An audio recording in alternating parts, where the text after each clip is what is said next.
Ассалауму алейкум. Армысың, қазақ елім. Биылғы атаулы атап өтейін деп отырған еліміздің бостандыққа жол ашқан 30 жылдығы мен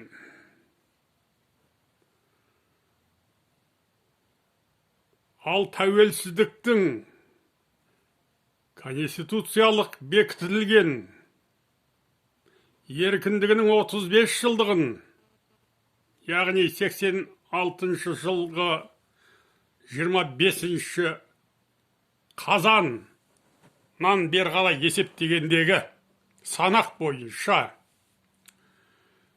үлкен тарихи кезең.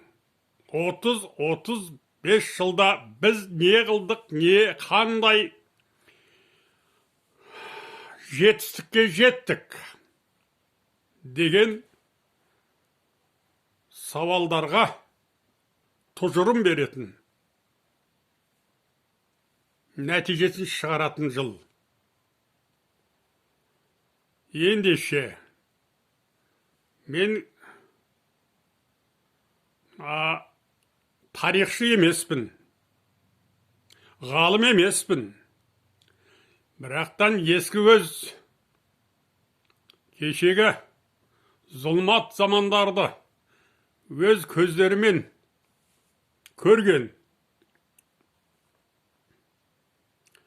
өз мойындарымен көтерген адамдардың әңгімелерін тыңдап өскен адам ретінде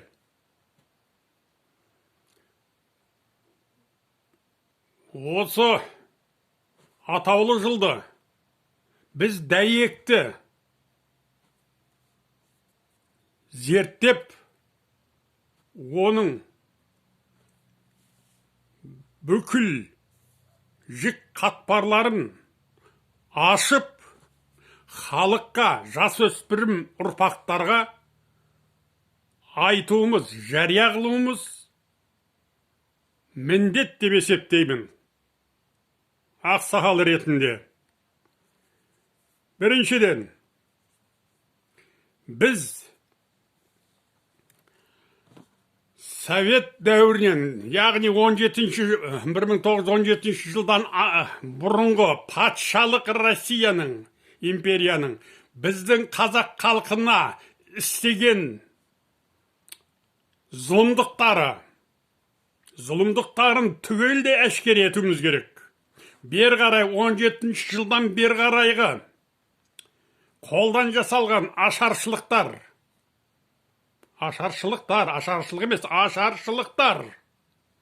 олардың барлығын зерделеп, қанша шығынға душар еткенін жария қылуымыз керек. Жазықсыз ұсталып, атылған, қудаланған асылдарымызды жоқтап, олардың не себептен, қандай жағдайда ондай халге түскенін жария қылуымыз керек. Одан бері қарай, кешегі 91 жылға дейінгі советтік коммунистік партияның, яғни қой терісін жамылған қасқырдың бүкіл зұлымдықтарын әшкере етуіміз керек. Одан бері қарай өзіміздің осы 30 жылдық өмірімізде тәуелсіздік алған сол коммунистердің құйыршықтарының ел басына билікке қайтадан жайғасып, біздің халқымызды қандай езгіге, қандай қиындыққа душар етіп отырғандарында жария етуіміз керек. Енді бұл өте үлкен ауқымды тірлік. Бұған ғалымдар мен тарихшылар міндетті түрде атсалысу керек. Ұлт жанашырлары сол ғалымдардың, тарихшылардың жанында жүріп, көрген білгендерін, атадан естіген сөздерді қағаз бетіне түсіру керек. Одан шығатын тірлік бізге осынша ғасырлар бойы жалғасып келе жатқан зұлымдықтардың кімнен не себепті болғандарын бәрін дәлелдеп, сол зұлымдықты шығарып отырған бірінші мынау Россия орыстардың басындағы шовинист фашистердің зұлымдықтарын әлемге жария қылып, олардан біздің халқымызды осындай геноцидтік жер бетіне жоғалту саясаттарын жүргізгені үшін барлық шығынды талап етуіміз керек. Бүкіл дүниежүзілік сот аренасында. Біз анау армяндардан, еврейлерден артық болмаса кем емеспіз ақыл парасатымыздан. Олар өздерінің қиыншылықтарын көрген зұлымдықтарын бәрін әлемге әшкере қылып, геноцидті істеген халықтардан шығындарын талап етіп, олар жетістікке жетті. Мынау іргемізде отырған орыстар, бабаларымыз айтады, әзіргіде көпті көрген адамдар да айтады, неміс апайларымыз бар бір Германияда, олар да айтады, орыстан досың болса, жаныңда айбалтаң болсын деген. Біз олардан ешқандай жақсылықты көрмейміз, көре алмаймыз да.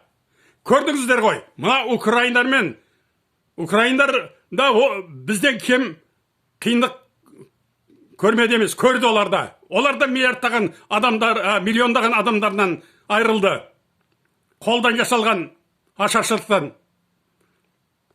Енді сол украиндықтарға қарсы сорлы біздің қазақты айдап салмақшы болып, мына атаңа ел орыстың зұлымдары келіп, біздің үстімізге түсіп, біздің тарихымызды ақтап, қазақтар осындай бізді қорғап қалған, Москва сендердің астаналарың, орыстың астанасы емес деп жылтыңдап барлық қулықтарын салып жүр. Оған құлақ ілмеңдер. Олар нағыз фашистер. Фашизм немістерде туылған жоқ. Ол осы орыстарда туылған. Орыстардың отаны ол фашизм. Осыны ұғып алайық. Ұрпақтарға осы қалдырайық. Ескертуіміз керек. Мен ана ауылда болған кезде, оңтүстік Қазақстанның адамымен, Созақ районында бір досым бар. Сол айтады, анау Бетпақтың даласында дейді, Бесіктөбе деген кішкене төбе бар дейді.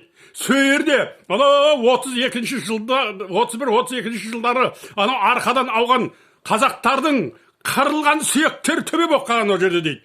Бесік тұр дейді төбесі. Осы уақытқа дейін шіріп, қарайып кеткен жаңа бесіктің сұлбасы тұр дейді.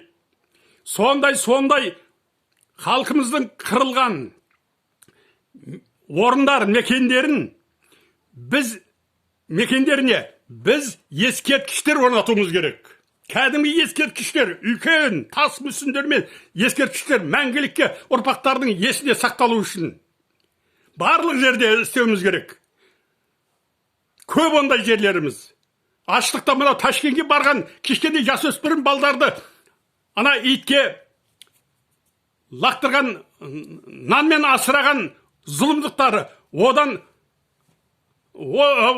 бейшаралар жаңа жәудіреп алақандарын тосып жылап тұрған кішкентай 4 жасар, 5 жасар, 10 жасар балдарды қалай ұл беріп өлтіргеніне дейін білетін адамдар бар.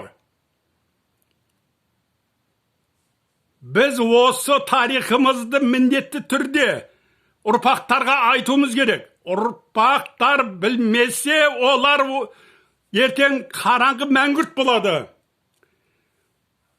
Өмірдің негізгі жолы тарих. Кешегі өткеніңді білмесең, ертеңіне жол жабылады, жабық ол. Ей, айналайын. Қасірет пен қайғыдан әйтеуір өпіріндеп жеткен осы заманға, қазағым, Tariximizді ақтарайық. Залымдарға, зұлымдарға кеткен ақымызды қайтарайық. Өте қиын, егерде бізде, мен 70-тен асып атырмын. Менен кейінгі бір көп болса бір 55-60-тағылар сәл-сәл білетін шығар. Егер біздер ізіміз кетсек, мына жастарымыз қайтадан тобырға айналады, малға айналады екі аяқты. Сол үшін айналайын ғалымдар, тарихшылар, әдебиетшілер, ақтарыңдар бар құжаттарды. Естеріңде сақталып қалған тарихи әңгімелерді көз көргендерің бар, ескі көздерінен естігендерің бар. Солардың бәрін жария қылайық. Құдайға шүкір, мына интернетке рахмет. Бүкіл халыққа тез таратуға болады. Ешқандай қорықпаңыздар. Ой, айтсақ андай болып, мынадай болып. Қорықпаңыздар. Қорқаға орағып бітетін болдық. Қорқа мінекей 30 жылда не көріп, қандай оңбаған залымның тепкісінде бейшара болып. Алақан жайып қайыр шубы әлемге ұрпақтарымыз тарап кетті. Естеріңді жинаңдар халқым, естеріңді жинаңдар. Сау болыңдар.